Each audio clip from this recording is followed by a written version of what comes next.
West বেঙ্গলের রাজ্যপাল আজকে ওয়েস্ট বেঙ্গলের যে বিধানসভা রয়েছে তা পুরোটাই ভেঙে দেওয়ার নির্দেশ দিয়ে দিয়েছেন।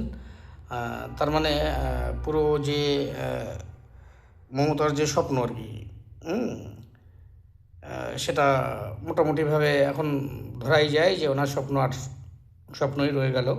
কারণ উনি অনেক চেষ্টা করেছিলেন, অনেক স্বপ্নও দেখে ফেলেছিলেন। High court, supreme court, international court অনেক কিছুতে যাবেন। তবে মনে হয় না আর কোনো কোর্টই এ ব্যাপারে হস্তক্ষেপ করবে, আশা করা যায়।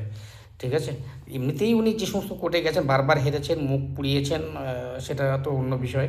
হ্যাঁ, লজ্জা সরম বলে তো কোনো কিছু নেই। হ্যাঁ, মান সম্মান কাকে বলে সেই জিনিসটাই ওনার, সেই বোধটাই ওনার নেই।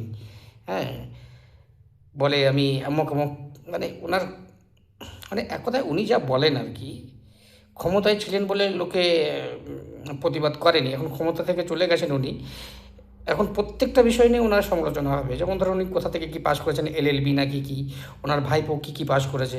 অ্যাকচুয়ালি এর তো কোনো মাথা, মানে মাথা মুন্ডু নেই আর কি, সবই ভুলভাল, সবই বেরোবে ধীরে ধীরে, সবই বেরোবে কোথা থেকে কী করেছেন না করেছেন।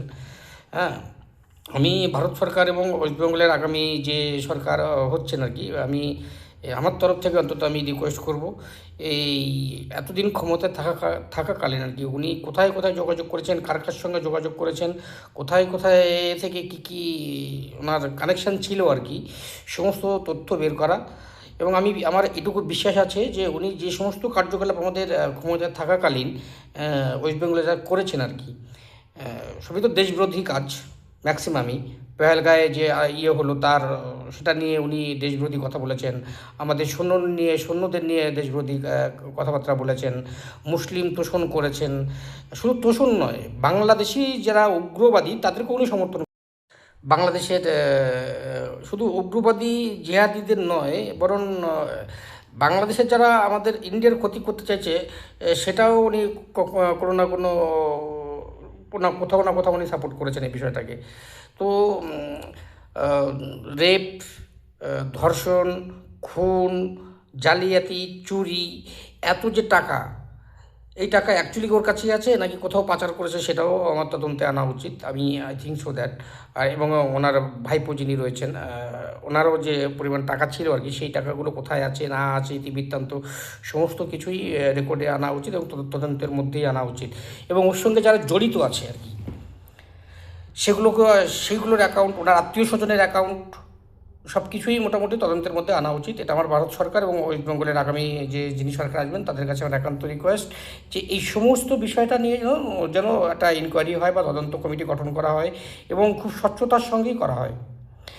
হ্যাঁ, তাহলেই মানে সব কিছুই পরিষ্কার হয়ে যাবে আমাদের ইন্ডিয়ার, আমরা ভারতবাসী যারা আছি বা বাংলাভাষী যারা আছি, প্রত্যেকের মধ্যেই এই জিনিসটা ক্লিয়ার হয়ে যাবে উনি কী কী করেছেন।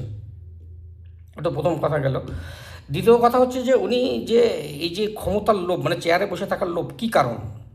কারণ একজন যদি ভারতবর্ষের কোনো রাজনৈতিক দল পরাজিত হয় তাহলে অটোমেটিক্যালি তাকে সরে যেতে হয়। উনিও ওনারও সরে যাওয়া উচিত ছিল, কিন্তু কী এমন কারণ আছে যে চেয়ারটা উনি ছাড়তে চাইছেন না? মানে আরও কিছু কাজ বাকি ছিল নাকি বাকি ছিল না, এই পয়েন্টটাও দেখা আমার মনে হয় উচিত। এটা একটা গেল। 3 নম্বর হচ্ছে যে সমস্ত পুলিশ অফিসার বা যে সমস্ত অফিসারগুলো ওনাকে সাপোর্ট করেছেন এই কুকর্মের জন্য, তাদেরকেও তদন্তের মধ্যে আনা উচিত। তাহলেই দেখা যাবে যে কেঁচো খুঁড়তে গিয়ে কেউটি বেরিয়ে গেছে। এবং আমার বিশ্বাস, এবং আমি মনে করি যে আমাদের প্রত্যেকটা, মানে ওয়েস্ট বেঙ্গলবাসীর পক্ষ, সবারই যারা আছি আমরা আর কি ওয়েস্ট বেঙ্গলে, প্রত্যেকেরই বিশ্বাস কিছু না কিছু তো এখান থেকে বেরোবেই বেরোবে। যাই হোক, আমি আগামী যিনি মুখ্যমন্ত্রী হবেন, যে সরকার গঠন হবেন, তাদেরকে আমি অন্তর থেকে শুভেচ্ছা, আমার ভালোবাসা। আশা করি এই যে মানে জেহাদি একটা শাসন ব্যবস্থার মধ্যে আমরা ছিলাম এতদিন, সেখান থেকে একটা সুশাসন পাবো আমরা সবাই, ধর্ম, বর্ণ সব কিছু নির্বিশেষে। তবে আর যারা অন্যায় করবে তাদেরকে যেন চরম শাস্তি দেওয়া হোক আর কি, আমি এটা আশা করব। সবাই মিলেমিশে আমরা একটা সোনার বাংলা করব, এটা বিশ্বাস নিয়ে আগামী সরকারকে আমরা হৃদয় থেকে শুভেচ্ছা জানাই। ভালো থাকবে তোমরা।